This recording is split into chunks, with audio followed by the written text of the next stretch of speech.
AskReddit by I'll just a reminder What's something pretty much everyone thinks but nobody dares to say it? That person was a piece of shit. Why is everyone saying nice things about them? Cause they are dead now. This. If you don't earn respect while living, you don't deserve it in death. I hope no one notices that I have no idea what I'm doing. I am hoping to retire soon, just to bracket my age for yap. My wife is always saying I don't know what I'm doing. I always answer, honey, nobody knows what they're doing. We're all faking it. I can't wait for this conversation to be over so I can go back to doing what I was doing. There was a post the other day, and this mom's young daughter would say, "You're talking too much. I can't listen anymore." I wish I had the guts to say that to someone. Edit, son not daughter. You're pretty bad at your job and I'm surprised you haven't been fired yet. I read something like 20% of people in an office do 80% of the work. As a person who shares that 80% workload with a couple of other people, this is spot on. But the older I get, the less I'm caring about being the one that steps up all the time. I'm just counting the time until I can, partially, retire. You smell. Seriously, is there some sort of countrywide anti-deodorant protest going on? The subway smelled like a zoo and I can't stand close to one of my co-workers. Edit, you can afford $7. You talk too fucking much. Some people have no clue what it's like being around someone whose only ability to communicate is by talking endlessly and not engaging in a two-way conversation. They're afraid of uncomfortable with the peaceful silence. Edit, wording. Please put deodorant in your armpits. I think some people want to say this when they're with the people who smell bad.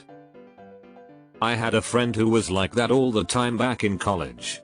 I'll call him Jim for the sake of the story. Jim, man, I don't know how to tell you this, but you stink. That's weird. I took a shower this morning. Really? Are those clean clothes? Yeah. Are you wearing deodorant? Yeah.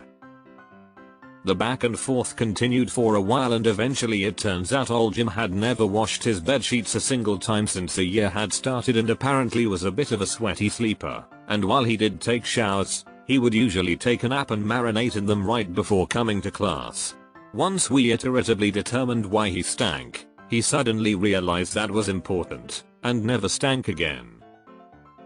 Like I didn't know how to bring it up without being a dick. But he was my lab partner in our physics class and I had to be right next to him and he was a nice guy, though completely naive to like everything 19 going on 12. I think that conversation changed his life. You're a bad parent. I'm done with this conversation now. Please stop talking at me. The please stop talking at me is so real. People are so absorbed by themselves and what they have to say that they don't listen to others anymore. It's all me. You raise awful out of control children. Don't have any more please. Middle school teacher here. This is definitely something I've thought before. Not everyone needs a podcast.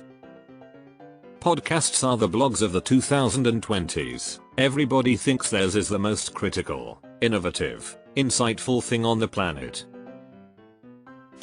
I just want to go home and not deal with any of this bullshit. Parents are responsible for their kids and the actions they display in school, not teachers and bus drivers.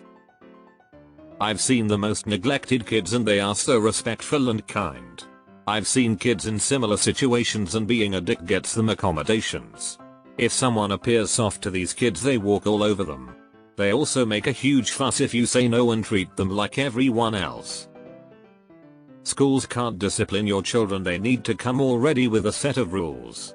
We can't even get kids to take their homework home most days. No consequences, no discipline and no respect. I get it's hard to raise kids. But I'm doing it and my go-to saying is I'm not raising a SWAT team. I'm raising my kids to not be assholes. Your dog is poorly trained and I feel bad for them because you didn't do your job as their owner. Or this one hurts BC. I agree with you about dogs raised from puppyhood, but I get super embarrassed about my traumatized, rescued as an adult from a hoarding situation dog. Like I really hope people don't think I socialized trained him to fear pee. Eater. Dog tax. https://imgur.com/a/rohi5lv close bracket. I'm not interested in your truth. I am interested in the truth. The phrase my truth immediately makes me stop listening to someone. It's obnoxious emo. There is the unbiased truth and your perspective. If you want to tell me your perspective, by all means, I will be happy to listen. But it's only one side of things and only carries a part of the truth in reality because truly self-aware humans are hard to find. It's time for you to go when an otherwise welcome guest stays too long and you want to go to bed already. Ugh, I'm too nice. Slap your thighs and say so. This was fun, works like a charm. I don't want to watch that video on your phone. Don't bring it over here to show me. If you love it so much, just send it to me and I'll get to it later. To add to this, to everyone at any concert ever, put your phone down. Are you really ever going to watch that 7-second poorly captured shaky portrait mode video of the band again? Nobody on your socials cares either. Just savor the moment and give your attention to the performers on stage. Damn, that's an ugly baby. Boy, a little too much chlorine in that gene pool. Hey best friend, I don't think you and the person you're dating are right for each other. Happens way too often. We'd rather have a non-turbulent friendship and let them come to that realization on their own, no matter how painful. They won't listen anyway. Your emotions don't dictate the truth and reality. At least I think this LMAO, IDK if pretty much everyone does. The phrase my here's a truth irritates me to no end. It's something people say when they know they're full of it but don't want to take any accountability. I won't probably look at stuff you recommend me. What's worse is when they keep asking if you've finally seen it like every day, like it's homework they've assigned you. That's a good way to assure I'll never watch it. Oh thank fuck she's finally dead. Mine and I today and I'm glad she's dead since she's no longer in pain. I know it makes me sound heartless but she didn't have any quality of life. Edit. Thank you to everyone who's replied, you're all very kind. I actually think this is the opposite of heartless. You have enough empathy to put yourself in her shoes and understood that she was suffering. I'm so sorry for your loss, and I hope you're doing well. Deleted. Chew with your fucking mouth closed. I have many co-workers at whom I would love to yell at. If you don't like it, don't do it. Look at it, interact, participate. I dislike whenever I interact with certain people, they just immediately have negative things to say about everything. I love hearing about what people enjoy. Stories about things they've tried. I understand there's things people don't like, but to hear someone who enjoys that thing and immediately go in on why it sucks or why something else is better, I just want to tell people no one asked if you hated it.